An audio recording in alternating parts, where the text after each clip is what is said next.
Hi, this is Clinton Muntean with Mainline, and this is another episode of Sound Connections. Today we've got Joe. He was a guest on our Veterans Day episode, and we brought him back because we both had a lot more to talk about. So, hey, Joe. Hey, what's going on? Pleasure to be here. I'm glad you could come. So this time we're actually, instead of the noisy lobby, we're at the Infocom show. We're at our studio here in Winter Park. So, thanks for coming. Yeah, this is beautiful here, what you've got set up. You got all the toys. Yeah, we do. We like our toys, including the Galaga game. That's our newest, which has nothing to do with what we do for a living, but sure it is. It's got audio in it. We could attach it to a QSys rig and make it do tricks. We could set up Galaga and surround. Yeah, we could do that. Right, it's probably programmed in mono, right? Yeah. So think of all the engineering and problem solving we'd have to go through just to make that work. Sounds like fun. Yeah, it'd be fun. That would be fun.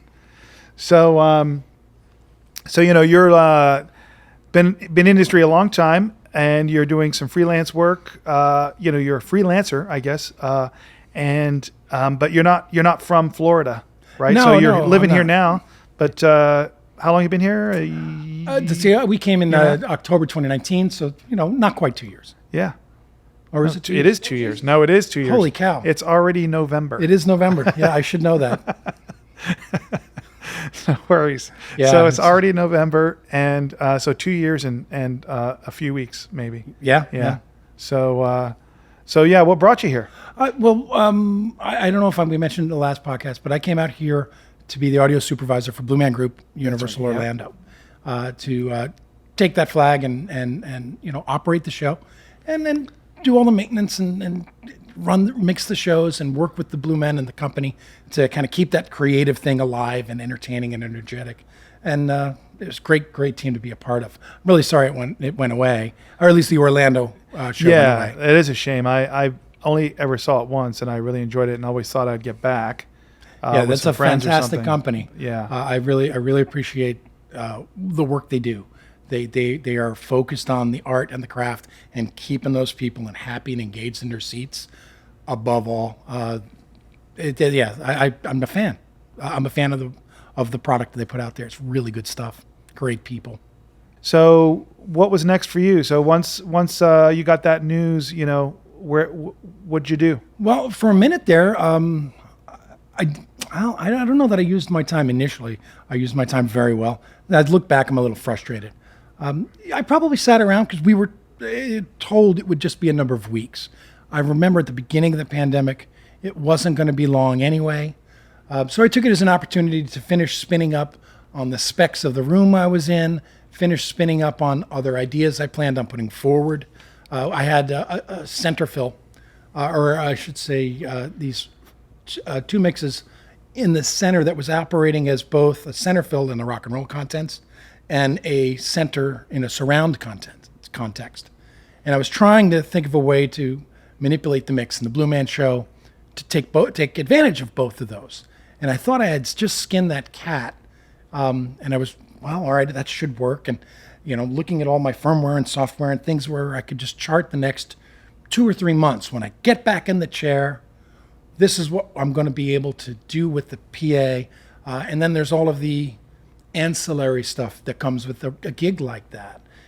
Hey, we're going to go out and do events out in town. We're going to do little short tours and corporate events. There's an entire series of cases and boxes and infrastructure that need to be, optimized for that. And I thought I had something to bring to that. So I was redesigning racks and cases and stuff. So I burned a couple of 2 or 3 months because we were expecting, in 6 weeks or something, we'd be back. Yeah. Maybe 2 months. I don't think anybody knew that the pandemic would be this long. So, all of a sudden, 3-4 months go by. It's like, hey, guys, it's getting real. Mm-hmm. And then I think it was July, we were formally terminated, right? Where whatever you had set up with insurance and everything that was being, we went from furloughed to fired or something to that effect. Yeah, that was kind of a bummer. I was up with the grandkids at that time, and yeah, it was a rough call. Yeah, but it wasn't I was fired. It was the company. I mean, everybody was let go. Yeah, they terminated the show in Orlando, right? And back in July, I think it was everybody was let go, or at least most of the performers across the Cirque world were let go. Oh, gotcha. You know, not all. And hats off to Cirque, 'cause that's a really tough thing for them to manage. Just and understanding that you've got people there in under your employment who are only in this country because you're employing them, and the minute they're not employed, Oh, I didn't even think about that. right? Yeah. Anybody who's here on a work visa, if you don't have work, you don't have a visa. Yeah, and then getting back during a pandemic might have been a challenge as well, right? Getting back to where your home is. I'm the sound guy, bro. I'm not thinking about those things. I'm thinking about the mic choices and the cable paths and the truck pack. Yeah. And when we started to just chat about it amongst ourselves, what a problem to solve. So that I've seen some Cirque shows and been in touch with some Blue Man folks, throughout this time, that they have come out of it alive. Hats off to them, because it could have done serious damage. Yeah. And it seems like they're coming out of it okay. Good. I really hope they are. So after you got that news, is that when you started freelancing right Yeah, away, or did you? I kind of went back to school a little bit, not formal school. I said, well, I never was as sharp on the entire product line of this thing or that thing. Yeah. So I did the webinars, started to dive a little deeper into the SD10, into the Digico product line. Kind of went back to school on the Yamaha product line. I've always been a Yamaha guy, but I had my hands on the newest PM10, PM7. Mm-hmm. So I must have spent weeks learning it the way I did back in the day before we really had all of this YouTube and internet stuff. Right. You just kind of bust through the manuals and you kind of go through scenarios and how would I patch this? How would I route that?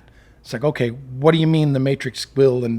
But just fumbling through to make it work. I spent a couple of months doing it, which is great because I was getting ready to go somewhere. Yeah. And on the freelance side, I knew that the freelance world tends to bring a fair amount of chaos to the party. That you show up with plan A, and you don't end with plan A. Right. Yeah. The client turns around and your panel of 4. The VP has decided he wants to have a big round table discussion. Not that we have a round table, but we're putting 8 more chairs up there. Your RFs are on the dock. They should. And we got doors in 3 hours. You've rung your room out. You've set everything up, and you've just changed the plan. Yeah. That sort of thing. What about the voiceovers? We're going to do some of these on the fly. What about the walk-ups? Well, we've got an internet connection. We're going to do it on Spotify or something. Wow. Okay. So I've got half the show programmed. I don't have the other half. That's fun. When you're in that hot seat and producers and your clients are just asking you to provide solutions, that's a lot of fun. Yeah, I bet. You try to plan out as well as you can to, knock out all the bumps and all the friction. Yeah. But sometimes it doesn't work out that way. So how does one get freelance work? So who did you call or who called you? Like, how did that work? So, of course, I'm guessing it's a relationship thing. Like, if you're new to the industry, you can't just jump into freelance, right? It's kind of like a who you know thing. That's the way I've seen it. My experience since I worked back in my military time, it was about trying to stay sharp on the technology and the gear and using it well, which led me into some of the manufacturers' seminars. Mm-hmm. And those reps would point me to the vendors who were obviously doing shows. And eventually those relationships would turn into, well, what are you doing this weekend? Come out and help me hang boxes for the show since you know the gear, which would turn into, what are you doing next weekend? Can you do monitors at that festival? And like, sure, I can do that. Which, we wanted just system tech for this gig. Mm-hmm. And I did an Independence Day gig, a 4th of July gig once upon a time. Where that's exactly what I did. I finished an Air Force gig that went from way too many hours, got in the car, drove out, took a nap, dumped a Meyer PA into a space and tuned it up and did Kid Rock for a couple of days. And, this is back in Alabama, back in 2000, long time ago. That sort of thing where, look, here's your sim, here's your brig, here's your console. Artist will be here at 9 a.m. or something. Go. And doing those sorts of events with various vendors, and sometimes the reps would point me to the vendors because not all of us have $10,000 to go buy a bunch of Accent stuff and bring it home to play with. Right. Yeah. Yeah. Where do you get your hands on it? And that the reps and the vendors were cool enough to say, yeah, you're right. There is no replacing seat time or hands-on time. Yeah. With the Air Force stuff, I had a warehouse of equipment Yeah. where I could stand up a console and patch it and reconfigure and do that all the hard way and look at the manual and yell at the gods and say they wrote that wrong. It doesn't do that actually. That sort of thing. Right. You don't want to be doing that in an event. Right. You don't want to be doing that in your prep time. And Yeah. and since I came out of this wonderful land of the military where I had the toys to this place where I don't really have the toys, I'm really relying on the vendors and the guys bringing the gear to the events. I'd work in the warehouses, take a weekend, restock, repack, and in trade off, we'll stand up the console for you. You can play around with it for the afternoon.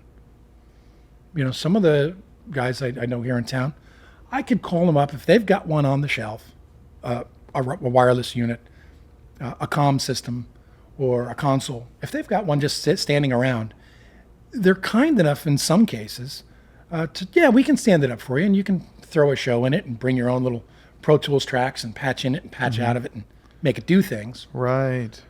If you've got a good relationship with them, usually they're okay with that. Some of them are. Now, during the busy season, that's not going to happen. Right. Yeah. To harken back, what a gift it was. So I'll drop some serious props here. Back in the day, back to the Air Force time, Claire Brothers did that for us. When I arrived at the band in Georgia back in '99, they had a bunch of 12 amps, and I think it was the Carver amps at the time. I think it was 16 boxes and 12 amps. And I couldn't get them to sound the same because what had happened over the years is they had been patching these things with Band-Aids and bubblegum and duct tape to keep them alive, aftermarket speakers and such. I called up Claire Brothers. I got Barry Claire on the phone, and the dude was like, well, look, we're slow in the middle of December before Christmas.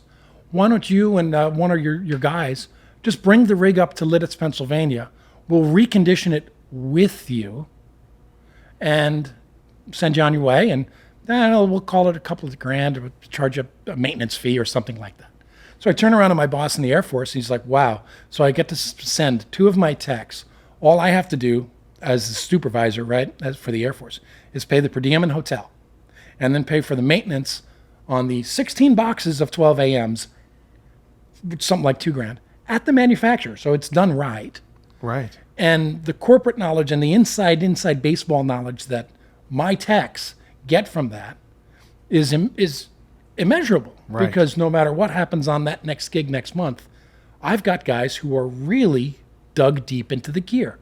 So the manager was all about spending money at the time. So starting these relationships, and that was such a great thing that Claire gave to me and some of the Air Force guys. That was back in 2002, 2003. And I think that rig is still in Texas. Oh my gosh. Yeah. Wow. Yeah. So we have actually you tracked it down. So after leaving the Air Force and doing your other steady gigs and or even while you're doing your steady gigs as a freelancer, have you worked with Claire on anything? No, actually, the relationship with Claire, I'm sorry to say, we just haven't had opportunity to come back together since I left the Air Force, which is fine. There was nothing negative there. It just went different ways. A lot of time with Meyer, but again, it's with the Meyer vendors, the guys who are selling the product, Or the use the dealers, I think products, you might yeah. call them. Yeah. And those guys often run production houses. Yeah. I worked. We had a company in Alabama back in the day, Muse, which was run by Robert Hawthorne a long time ago. I think he sold that off not long after I went to Japan. I was helping him keep that up. Thunder Audio out of Atlanta. I did a few events with them. EDG, also out of Atlanta when I was there. Dave Lowell was running that place at the time, or working. I don't know what his position was at the time, but he was the guy who'd call me for the events. Right. You get that call. What am I doing on the 5th? I can do something. What do you need me to do for you? Audio. Okay. All right. Very vague. Shows. Well, and in fairness, it's because the clients are being cagey, and you don't know if they're bringing a front of house guy or they're not. And even if they are, do I need my guy to manage the opener acts? Or am I just going to relegate myself back to system tech? I've been on events where, well, we do need somebody to do monitors. So why don't you handle it? Oh, sure. Right. Okay. So sometimes they were loosey-goosey, and sometimes they're a little more structured. But yeah, it's been a lot of fun, I'll tell you that. And to this day, most of the events, I got called to work a side stage at the Super Bowl. Okay. That was sounds fantastic. fun. Yeah. Yeah, I hadn't... So this past Super Bowl... I went to Tampa. Oh, yeah. Yeah, it was like the most awesome thing ever. If you haven't worked one of these events, what I quickly discovered, you don't want to work inside the stadium, at least if you want to participate in the game. Not like throw passes, but if you want to watch the game Right. and really enjoy it, you want to be outside the stadium. I kind of lucked into this. They had a side stage for VIPs, and we were doing DJ, a mic or two for public address, and hey y'all, go Bucks. And the event ended something like at 4:30 or 5 o'clock in the afternoon. And the rule of the day was you turn it off and you bag it, because now we're going into pregame and then game, and nothing moves because the world has moved into the stadium. Right. What about our stuff? Just bag it up. You'll get it tomorrow. Have a nice day. Well, I've got credentials to get into the damn stadium. I'm going into the game. I'm going to watch the game. Well, you don't really have seats. Right. But my credentials got me into the stadium. So sure, we got to see a little bit of the game. So it sounds like you just like the excitement and being on, It's a challenge. The adrenaline. I look at it like a kid going into a football game. You Yeah. study your playbook, and you work out and you plan on it, and you look and what's going to happen and which way they're going to come at me. Yeah. So there's definitely some enthusiasm there still at the middle at this part of my career, and I've been at it a minute, so I kind of got to wonder, how many more years do you have in you? Oh gosh, we don't like to think of it that way. Yeah. But I'm over 50. So Yeah, me too. But I don't have 30. Do I have 30 I don't know more what else years? I'm going to do. Well, I don't want to do it for 30 years. I'd like to think who knows? But 30 years is a long time. Yeah. 30 years Yeah. is a long So time. let me ask you this. Is there an aspect of the industry of what you do that you used to be on fire about and now you're kind of over it?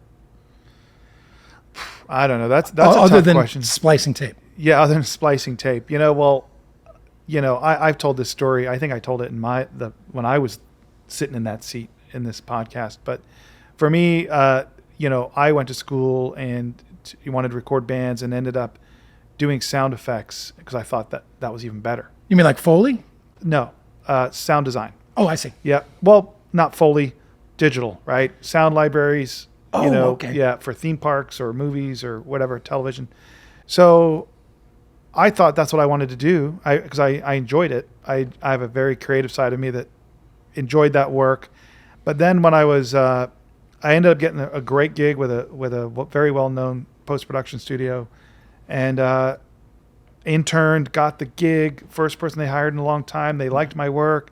It was all rainbows and unicorns until about a year into it when I realized that I really didn't enjoy doing it as a job. Right. Sitting in a dark room by myself for 10 hours a day, staring at computer screens. And I joke because now I stare at computer screens 20 years later, or more than 20 years later. And I kind of came to a realization that I needed to be out talking to people. And there used to be a guy that'd come into our studio and show us how to use the gear. He worked for Avid or Digidesign back then. Sure. And he would come in and show us all the latest and greatest toys. And I'm like, man, I want his job. What a cool job, right? Luckily, I figured that out. Like somehow Right. I figured out that I can't be in a dark room by myself all day. It doesn't bring me energy. Talking to people brings me energy, right? So that's how I ended up in the rep business. I guess I'm not over it, but I was over me doing it. Like it was a big dream, and I had all these expectations and thoughts of what it would be like. And so I guess I'm not over that part of the industry because I certainly enjoy the work that other people produce to make my experience when I watch a film that much more incredible. Outside of that, I don't know. Like maybe consolidation. I'm over. Everybody's buying everybody else, right? So Yeah, that's always happening. But isn't that good? That's just... one thing I'm over which is a temporary problem, hopefully, is back orders. Bro, Shipping yeah, delays, supply chain issues, chip shortages. Oh my gosh. Yeah. That's just give me some new amp modules for these things. Well, Yeah. 4 to 6 months. Yeah, exactly. So I think we're all hopeful and that's a temporary setback. It is. For our industry. But yeah, I think those of us that are affected by that, which is a good amount of us, are over that. Yeah, so definitely overhearing, 6-month lead times and, surcharges for freight and things like that. So yeah. No doubt. I'm definitely overpacking trucks. Yes. I wouldn't want to do that. I don't miss that. I wouldn't want to do that. But there is a joy in playing Tetris. Yes. When somebody throws that I love it. oddball at you. No, and I you go on figured it out. vacation. I can pack a trunk. Yeah, Or, I remember an SUV. Yeah. when I moved across the country. I went on my apartment floor and I laid down some board tape and I had my pad out and so many inches by so many inches and how big is this box, and I charted the whole thing out the hard way. Still, because Yeah. now we got apps for that. Yeah. I'm visual, so I can see the space and I can see what I've got. I can make it work most of the time. Yeah. So. Yeah, it's crazy how the industry just keeps morphing, Yeah. and it's going to keep morphing. And truck packs are going to get smaller. Truck packs are getting Lights smaller. are getting smaller. They're going to need Consoles are to getting smaller. because gas is lighter. getting expensive. So we Yeah. need, and that's a lot of the margin. Yeah. You know this. A lot of the margin is in the fuel. Yeah. And the fuel goes up by 15, 20%, or 15, 20%. That's Yeah. probably not wrong. Yeah. And it starts to eat that margin up, Mm-hmm. and it's going to hurt the tours. I hope we can get some good tours out there. Gosh, is it too much to say the way it was? Gosh, I feel so old. I mean, and such what I'd like such a to think, curmudgeon. what I'd like to think is they're going to get better. So I think the tours, whether it's the R end of it or the experience part of it, what we're experiencing at these shows, or even the way we put on these shows, I think we've all learned a lot in the way we put them together and the way people want to experience them, and new ways to experience them. That I think they're going to be better. I think they're going to be better. So. Like streaming, having activity from outside that stadium or outside that venue that's being piped in, or just so many new things are going to come out of the pandemic and make our shows better. Yeah. I hope so. I mean, the technology is making shows better. I mean, what we have in a digital board, and we remember this from, the O1V. Wow, I have compressors on every channel. Yeah. Oh my goodness, you know how much space that saves me. Yeah. Exactly. And whatever the first consoles were, that was a big deal. Yeah. And we might bicker and argue about the quality of this reverb or that compressor. And if you have a few money channels, hey, it's just bring a little case of those special effects you really got to have. It's Allen and Heath's biggest release yet, the version 1.9 update for D-Live. Now there are even more deep processing, zero latency effects to choose from, including the bus compressor, source expander, and dual threshold expander. Now you can dial in your mix like never before with the new 61-band bar or line RTA display and sonogram views. And gain sharing is available across 2 D-Live systems. Download for free from the Allen and Heath website. And if you have any questions about the 1.9 update or which Allen and Heath console is right for you, contact us here at Mainline Marketing. We're going to wrap this up, but I'm going to mention one other thing. Like when you talk about that, so many of the consoles now can model those favorite compressors that you liked, in the 70s, 80s, 90s, 2000s, and I just got a new guitar, and somebody gave me a little amplifier. It's this little thing called I think it's a Spark 40, and you can use an app and say, let's just say you want to sound like a certain song on a Metallica album. You can put that song in, and it'll show the amp on your little app. It'll show the amp they used, a Marshall, whatever it was, and all the pedals, and your little amp will sound like theirs. And you can turn those pedals on and off.